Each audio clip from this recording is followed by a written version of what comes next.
Okay, looks like we are live. Welcome, everybody, to Joe's Disc Golf Podcast Live. Got a whole bunch of great topics here, including Simon Lizotte will not be starting this season. The PDGA announced a new administrator for Europe, and San Francisco Open, no more. We will not have the San Francisco Open. Finally, we will get into the PDGA Champions Cup. Oh man, that is a spicy one today. We got a whole bunch of crazy stuff going on. Sorry if I'm not totally looking at the camera all the time because, well, things are distracting right now. ADD. Ooh, squirrel. Anyway, before we get into this, we need to thank Anchor.fm for hosting the podcast. Thank you very much. If you want to get into podcasting, you don't need a whole bunch of fancy stuff. All you need is a smartphone and a free account. That's it. Really just that simple. You can record everything from your smartphone and just ship it off to the internet, shout into the void, much like your beloved YouTuber slash podcaster slash Twitch streamer slash terrible video editor slash horrible Photoshop editor and so many other things. And decent disc golfer. There we go. End on a positive. That's how I like to do it. Anyway, you might have seen my YouTube short from, depending on when you're watching this, about a week ago. If you haven't, go check it out because I just want to get this off my chest. I am a sports medicine professional, and I think, in my opinion, just from reading the articles, I haven't talked to any of these people. I can't get in touch with any of these people. I think Simon's injury has been mismanaged for a lack of understanding by the physical therapists and chiropractors with how this injury and disc golf as a sport. So let's get into the nuts and bolts of this one. This was all posted on Ultiworld, so you can go ahead and find that. I will have a link in the description. I'll have a link posted after the stream ends, after all the fun stuff. So despite months of rehab, he will not be ready until April at the earliest. He is forced not to throw, not to play, not to do anything for the next 3 weeks. Well, by the time you get this, it'll probably be the end of his 3 weeks, but who is really counting when we're talking about that? It's not good. It's not good at all. Anyway, after that, he will go into an 8-week progressive return to play. So he will start out throwing short and soft and progressively get harder and harder and longer. Wow, out of context, that sounds really bad. I just realized the words that came out of my mouth on that one. But anyway, a progressive return to play is something that I've utilized in multiple sports, whether it is baseball, javelin throwers, volleyball players, everything. That part I don't disagree with at all. If that's what needs to happen, that's what needs to happen. After that, he might play some local stuff. He doesn't think he'll jump straight into touring because he isn't mentally ready. You know what I mean? Like you got to work back into it. He hasn't been preparing like he normally would during the off season. So he really needs some time to get back into the swing of things, play a couple local things, and who knows, maybe he will just adjust. Yep, wrong way. There we go. Maybe he'll be ready at the end of April, maybe May. He's hoping to hit the West Coast swing and when that starts up, which we'll get into the start of the West Coast swing in a few moments. He's worked with Disc Golf Strong Seth Muncie, chiropractors, and just a little thing here, Disc Golf Strong, he is a personal trainer, chiropractors, massage therapists, and physical therapists. And I hate to call out Ultiworld on this one, but I'm going to do it. A masseur or a masseuse, that is not what you call a massage therapist. Just little friendly tip there. If you call him a masseur or masseuse or something along those lines, you will be talking about the kind that give you a happy ending. Talk to Robert Kraft. He knows all about happy endings. Go look it up if you don't remember that. That was a couple years ago. Patriots owner got caught going to massage parlors. Yeah. Anyway, massage therapist, just getting it out there, letting you know. He worked 5 days a week with Seth Muncie. Now, nothing against personal trainers, but you don't know rehab. You know how to get people strong who are already healthy. Personal trainers, and this is me going on my soapbox a little bit here, personal trainers can range from awesome, epically awesome, to epically dangerous, because there's no standard. There's no unified, this is the personal trainer degree.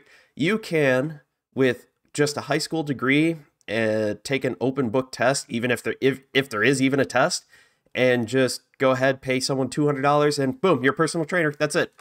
What makes you a personal trainer? What knowledge do you have? Do you know exercise? Well, I played football, and this is what my strength coach did. Well, I hate to tell you this, but your strength coach probably doesn't know anything, probably is going off of what he did and what his coach did and what that coach did and what that coach did, which is just god-awful terrible, because they're just doing what they've done in the past. There's no science. There's no understanding of anatomy, understanding of movement behind it. The best personal trainers understand that. They have an understanding of anatomy. They have an understanding of kinesiology. They have an understanding of biomechanics, an understanding of physiology. Whether or not they know the exact details of the Krebs cycle, that's a whole different story there. I don't even remember all that, because in one ear, out the other, because it's not as helpful. Knowing the details, knowing the general scope of things is a lot better, but I digress.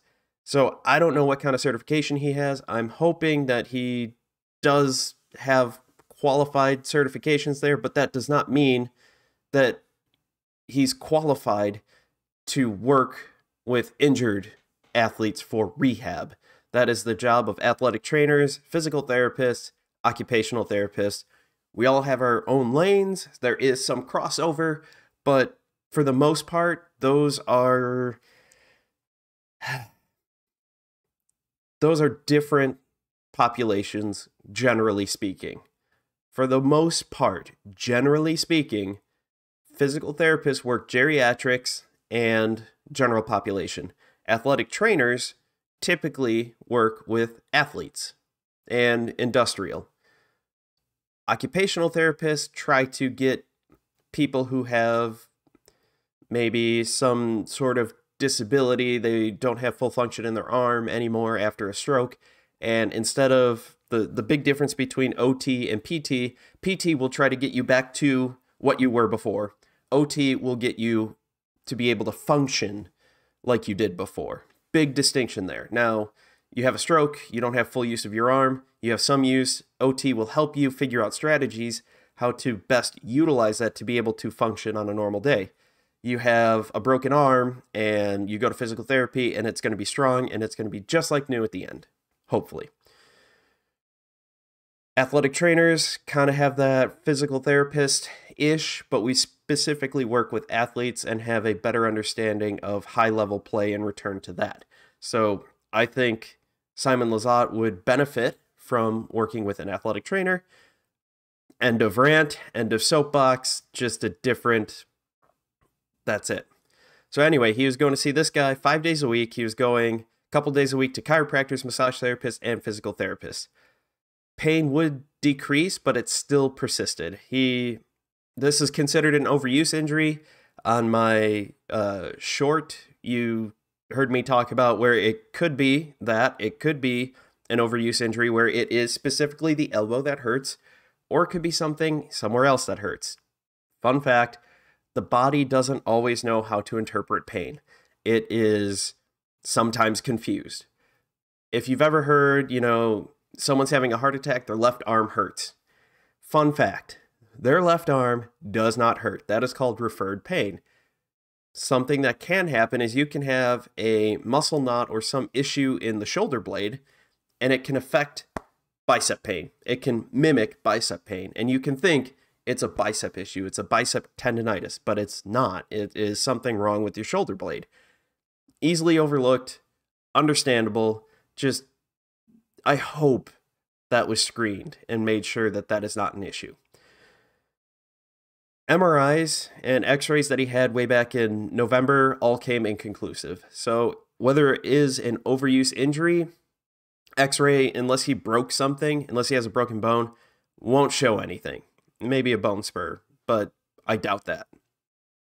MRI, if it is an overuse, it might show a little something. It depends on how bad it is. And this sounds like it was relatively bad for him, but I don't know, because everybody is different. Big surprise. Everybody's body reacts differently to stresses placed on from activity like that. So it may or may not show up on an MRI, and the resolution of the MRI might not be that great. And the tech reading it, the doctor reading it, might not have a lot of experience with that. There are a whole host of factors, because when you're talking overuse injuries showing up on an MRI, it is a very fine line between an overuse injury and just natural variation in anatomy from person to person. Because yes, we all have a left arm, we all have a right arm, we all have two eyes. But if you were to look under the microscope, under an MRI, everything is going to be approximately the same. But once you get into the fine little details, the itty bitty little details right there, then, well, it varies just a little bit. So that's why with any sort of rehab, you cannot have a cookie cutter return to play anything. It will always vary person to person. That is it. That's how that goes. Now, I'm sure everybody else here has some other things that they want to talk about with this. Let me know down in the comments below what you think of Simon's issue. Hopefully, he gets back soon. Now, let's move on to Europe.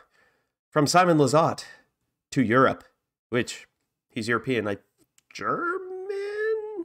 Don't quote me on that. Hopefully that's about right. Anyway, the PDGA Europe administrative body, like the people, they're the subsidiary of PDGA. There's North America, there's Europe, Asia, all that fun jazz. They have announced a new administrator, Kale Benica. He is Swedish, Finnish. Don't quote me on that one, because I don't recall off the top of my head. I guess I could open up this link here. Let's why are you being weird?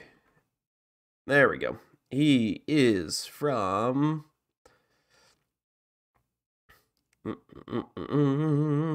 working on it. Anyway, he comes in. Well, first off, disc golf is exploding in Europe, and he is going to help fuel that growth, because it's ridiculous. Disc golf has increased membership. PDGA membership has increased 22.7% in 2020. That is insane. That is just registered people. That has nothing to do with people who just pick it up and don't play. Surprise, surprise, there are plenty of people who play disc golf who are not PDGA members, who are not interested in joining the PDGA. Maybe they play one tournament a year and don't really see the value of the membership. There are values to the membership, but I can understand that. Plus, times are tight. Money is tight. It's $50 for the year, and $50 can be kind of an issue with people there, and I totally understand that. I cannot find where he is from. It probably says somewhere. Hey, how about I click his name? Helsinki, Finland. There we go. How about I click his name because it's linked to his PDGA page. Quoting Kale. I really apologize. I'm terrible with names. We have a lot of potential for growth in Europe, and the popularity of disc golf has already grown exponentially in many countries. My goal is to support and help countries and national associations. Together, we can create an even more amazing disc golf community. It is important for me to consider both professional players and amateurs. Working closely with the PDGA Global, we will enable disc golf to spread all over Europe. So he has a background in project and construction management, which, if you've ever seen a construction site or anything, I dabbled in it in college. I basically was a laborer. I was hired muscle. Joe, go move that heavy thing from there to there. That's it. But you have a construction project manager.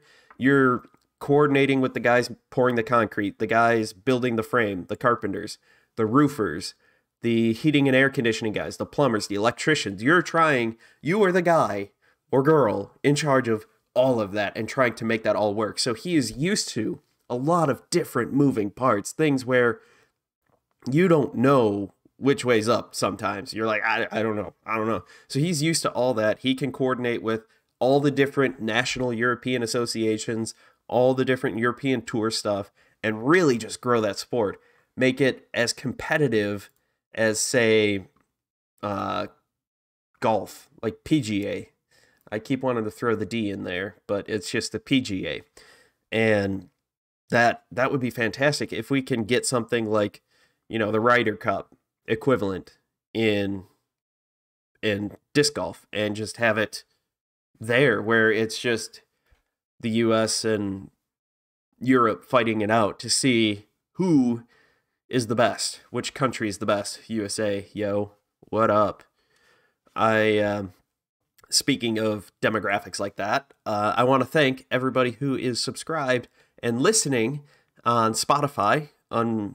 With Anchor.fm, they only give me statistics from Spotify, and we have about a third of the audience is men, a third of the audience is women, and the last third is unknown because whatever, you didn't check that box when you signed up for your Spotify account, which I really don't care.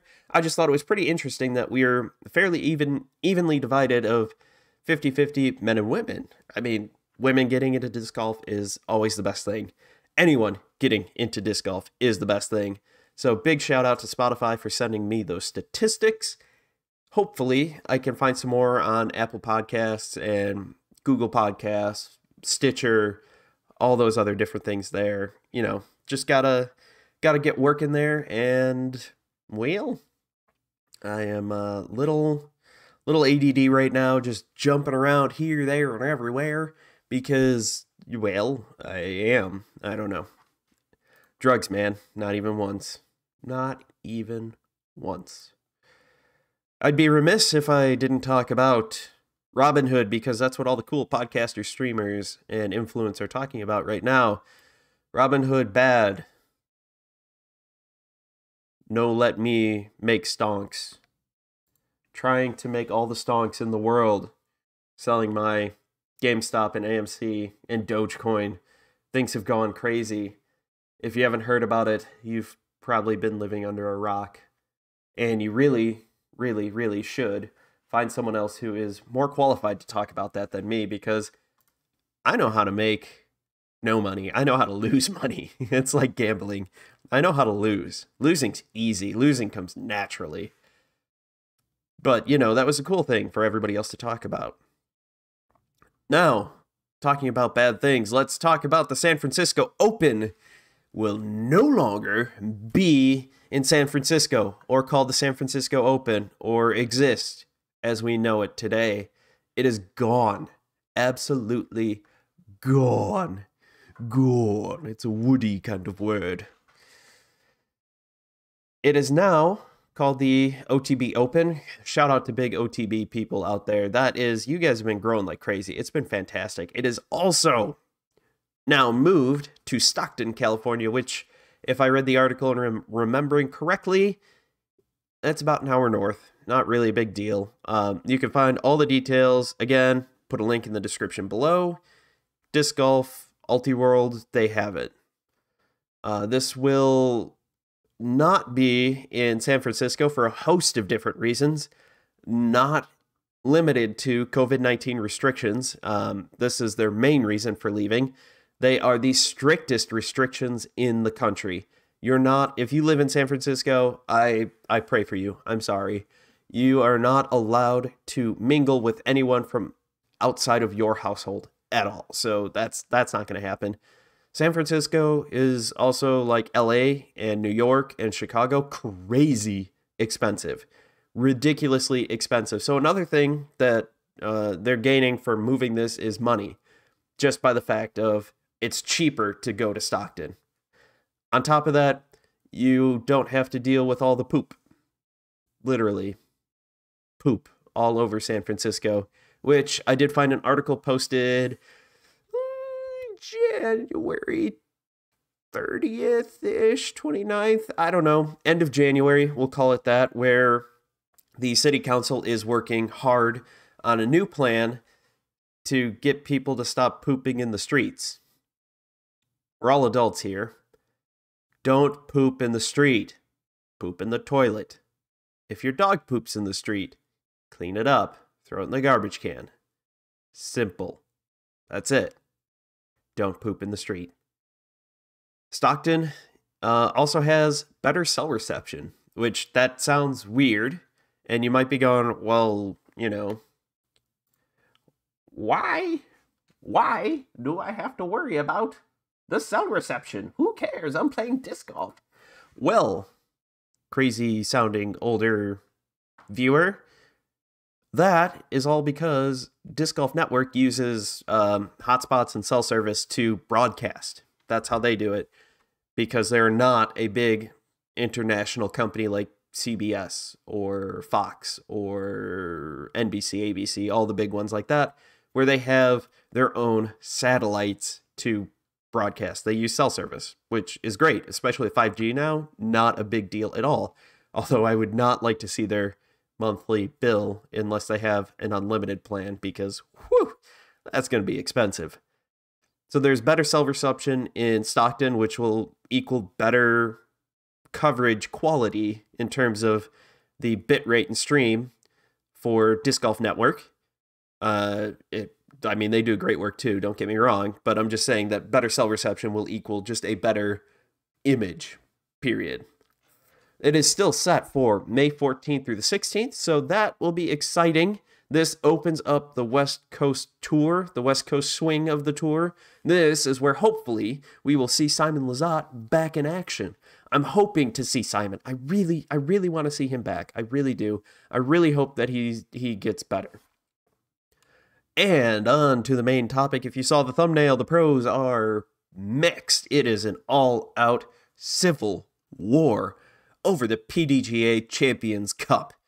Now, what is the Champions Cup? This is the fourth pro major set for April 13th through the 17th, 2022. So coming to a disc golf course probably not near you, 2022.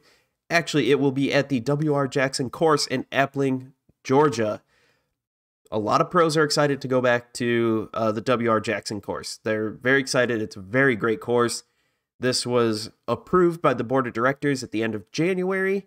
This will feature six rounds of disc golf play. Now, what is involved with all of this play? Well, just to let you know, it is 4 rounds of regular play. Now I have to talk like my golf announcer voice. It is 4 rounds of regular play here, along with 2 rounds of match play. I need you all to be quieter. I can't hear the grass grow right now. Anyway, well, first of all, the 4 rounds of stroke play, that's just what you're used to seeing. That's end of the day or end of the tournament. You see Paul McBeth winning by 8 strokes, 10 strokes. You see Paige Pierce winning by 20 strokes. I'm not even exaggerating on that one. Or Sarah Holcomb, or whoever's having the hot week. Oh, so after that, we have 4 rounds of that. Top 4 players from men's and women's will go into a head-to-head match play. So 1 against 4, 2 against 3. For those of you who don't know what match play is, it is you and another person. From there, you will just play against each other. There'll still be the 4 people on the card, or at least one official. Match play is unique in that only the person you're playing against can call a violation, and you can only call a violation on them. So the other pair, it really doesn't matter. They're there, they can confirm a call. If you say, hey, there's a foot fault, and I say no, they can go, well, yeah, you did foot fault. It's really just that simple. Not really too crazy. On the order of the list, so let's say it's 1 and 4 and then 2 and 3. 1 and 4 will always tee off first. Within that pair, you will be able to change like you normally would. You know, whoever won the last hole goes first. If it's a tie, nothing changes. But group 1, 1-4 will always go for it first. Words are hard. Good thing I don't need to talk on a podcast. Hey, now, everything else is pretty much the same. If you tie, everything is said to be all squared. If you tie a hole, you have the hole. No points are awarded. What you want is the most points. That means you won the most holes. If you win a hole, that is considered up a hole. At any point, you can concede, whether at the end or in a hole, like you chuck it in the woods and your opponent throws it right under the basket. You're like, no, we're done. We don't need to play this out because there's no way I'm going to throw it in from 50 feet deep in the woods. Excuse me, sorry. And so on from there. Pretty easy. If you concede, you can't take it back. There are no take-backsies. That's just how it goes. What else? That's about it with match play. From there, the match ends if you are up by more holes than there are to play. So if you won 10 straight after the 10th hole, that's it. You're done. Match over, because there's no way for the other person to come back. You could lose the next 8 and it won't matter because you'll still win 10-8. If there is a tie, that is determined by the tournament director. My vote, always for a playoff starting on a random hole. Probably something close to Tournament Central to make life a little easier. No point in going to the farthest hole to start from Tournament Central. Pretty straightforward. Everybody's kind of got the idea of match play there. The committee chair, Nate Heinhold, had this to say when the Majors Committee first started meeting about this event. We made it a goal to make this event unique, and they did. You've got regular match play, or regular stroke play, and then you finish with match play. Now, on the women's side, it's not uncommon to see someone just absolutely dominating by double-digit strokes from first to fourth, or even first to second. Not uncommon. So what it does is it kind of levels out the playing field a little bit, so no one can truly run away with it. Yeah, you can run away with it and be comfortable on day 4 of regular stroke play, but when match play comes in, you have to be on your A game. And I think that's going to be exciting. I think that is going to be a ton of fun when it comes to that. Now, in the future, for 2023, this premier event will change locations at premier disc golf venues only. So your top level courses will be able to bid on and try to host some of this. I'm really hoping that Fort Wayne at Tillman Park, once we finish some improvements here in the next couple of years, will be one of those championship courses. Could be so much fun to do that. Now, you can find out more information about that on the PDGA website. Again, links in the description below. But we have some players' reactions here, some of the pros.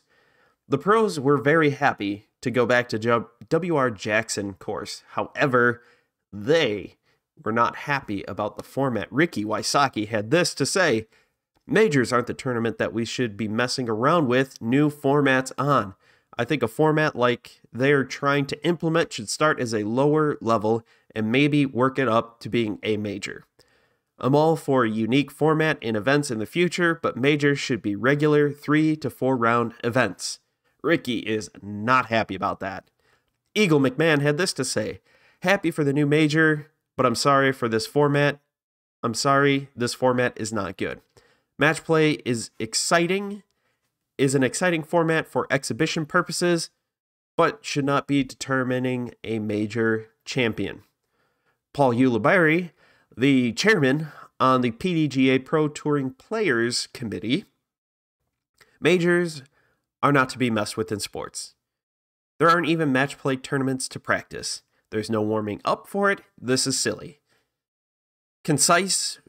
Ulibarri has always been really concise with his words, and they don't like it. They think this is a terrible, terrible idea. You can find the player reactions, the whole article on Ultiworld Disc Golf. Again, link in the description below. They don't like it at all. And to an extent, I can't blame them. You're playing 4 rounds, which is what a normal tournament is. That's a long day or long week to begin with. And then you're throwing in the fact that if you play well for 4 days in a row, you build up a nice, comfortable 10, 15 stroke lead, and it all is for nothing.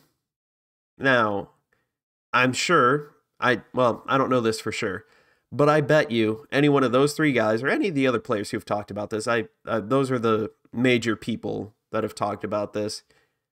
I'm sure any one of those guys, if they're sitting in 4th place and now they have a chance to win it, that's, they're going to be excited. They're going to have fun. We'll see if their comments change next year after this has been run once. I think they're going to enjoy it more than they thought. Now, not everything was negative. Sarah Hokom had this to say: I think it'll be fun and unpredictable format. I like that no player can run away with it. It will really up the excitement, especially with the major title on the line. Also, we won't see any players winning by a landslide or players coasting to the finish. With the top 4 have their scores reset and face a head-to-head.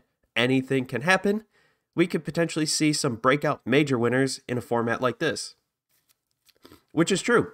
You could have some of those up-and-coming people who generally finish 4th, 3rd, or maybe, top 6 players that any one of them can kind of like come through and win it, or they can come up, they can play in this format.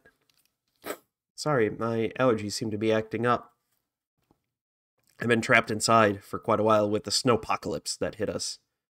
It's really not that bad. Anyway, you could have some of these people who have been perennial 3rd, 4th. They've been really close, but they just can't seem to beat people like Paige Pierce or Sarah Hokom, and they've been right there. They're right on the cusp of just winning it. And this, anything can happen in match play. You get those 4 people in there, scores reset. Maybe Paige has a bad hole or 2, or Sarah has a bad hole or 2, and suddenly this relatively unknown person who doesn't have the same recognition as a Sarah Hokom or Paige Pierce, or even on the guy's side, a Ricky Wysocki, Paul McBeth, Ulibarri, any one of those guys, you could have someone making a name for themselves. Chris Dickerson had this to say about it. This is very exciting. WR Jackson is a very underutilized course. I do not think this event has a better chance of being prestigious if it stays at this venue instead of moving around, though. So he likes the format of the tournament, doesn't like the fact that it could be moving around. Well, sorry to say, Chris, but that's not your call. And unfortunately, other people who claim to be smarter will say that it needs to move around. I don't know how I feel about that. I'm not sure if that's a good idea or a bad idea to move around, but I do like the idea of a rotating major, kind of like that. Hopefully, everything all works out there. That's about all I got to say on that topic. Things have been absolutely bananas here. This week has been crazy. Last week at the live stream, I had to deal with an ice storm. This week, I've had to deal with all the fun of getting 9 inches of 9 inches of snow. That was crazy. Shoveled out my yard, my driveway, helped neighbors shovel out. It was a lot of fun. Who knew that the last 2 rounds I'd play for a little while would be this past Friday and Saturday, where Friday, I felt like I played well. Saturday, yikes. I'd say I couldn't hit the broadside of a barn, but I could hit the skinniest tree, the skinniest stick out there. It could be a wide open field with a tiny little stick stuck in the ground, and I would find a way to hit it and ruin my shot. So who knew that I would have a meh day and a ugh day? We've all had those. Now, how do you cope with that? That is the question. How do you deal with something like that where you're having a bad round? And let me just let me adjust this microphone here. Where you're having a bad round and things are bad. Things are really bad. Well, it's difficult, but here's what you got to do. You got to take a deep breath and move on. You have to have a very short-term memory.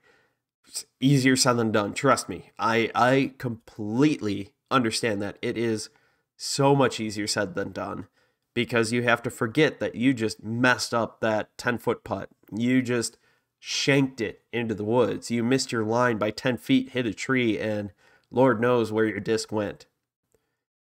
That happens. That's part of disc golf. And thanks to all the companies filming, you can find compilations of the pros messing up their lines big time. You can go ahead and find Simon Lizotte just chucking it into a tree right off the tee, or all the fail putt compilations that we've seen in the off season, all the bad drive compilations we've seen. On top of that, you can also see all the good stuff that they've done too. It's not all bad, but things like that happen where you make a bad throw for whatever reason and you just have to move on. That's hard. That is really hard. And I struggle with that a lot. I know you struggle with that a lot. We all struggle. But what sets the pros apart from the amateurs is their mental game. Like an AM1, a really good AM1 player is equivalent to a good, not really good, but a good pro player.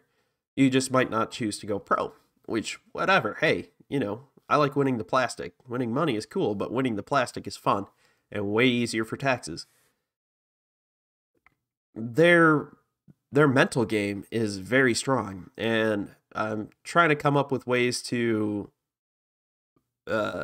communicate strategies to cope with this. Hopefully that will be a series coming up soon.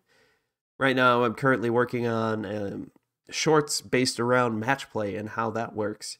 So if you've seen those, please feel free to like, subscribe, comment, let me know what you think about them. It's about a minute long for each part of it, and I try to talk really, really, really, really fast and cram in as much information as possible in our current culture's short attention span. That's why my long form videos haven't been as frequent. I've been doing more shorts. A little bit of a channel update there. Hopefully you guys like that. If not, let me know. I don't know. I'm just trying to find out what works best. So thank you all for listening, for watching, for participating. I appreciate each and every one of you. Don't forget to like, subscribe, comment on YouTube, subscribe on the podcast, wherever you get your podcasts, Stitcher, iHeartRadio, I believe, Apple Podcasts, Spotify, Anchor, Google Podcasts, all those fun ones. They're all over the board there. Go ahead, find it, download it, like it, share it with your friends, have them listen to it if they like disc golf, like listening to a person randomly talk about who knows what. I will talk about anything. I'm looking at adding a second day of podcasting where I really just go off on tangents about anything. Like we could talk about Robin Hood, or we could talk about Moby Dick, or anything really. Cyberpunk, who knows? That's a hot topic, maybe. Anyway, thank you all for watching. Don't forget to like, subscribe, follow, as I've mentioned before. I'm on all the major podcasting platforms. I'm on YouTube and Twitch. You can go ahead and catch me both on there. Like, subscribe. On Anchor.fm, if you're feeling extra generous, you can even set up a recurring donation or a one-time donation of 99 cents, $4.99, or $9.99. Any little bit helps. I'm really trying to get more disc golf reviews done, but I need your help to hopefully build this out. With that, I would hope to give those discs away, start doing some giveaways. Looking to do my first giveaway once I hit 100 YouTube subscribers. 100 YouTube subscribers. So go ahead, share this with your disc golf friends. Share this with your friends who don't even watch disc golf. Force people to watch it. Force them to subscribe, because that's what we do here. We force people to do things. Not really. Don't do that. That would be bad. But thank you all. Don't forget, if you hit a tree and you got a good kick, thank Treesus.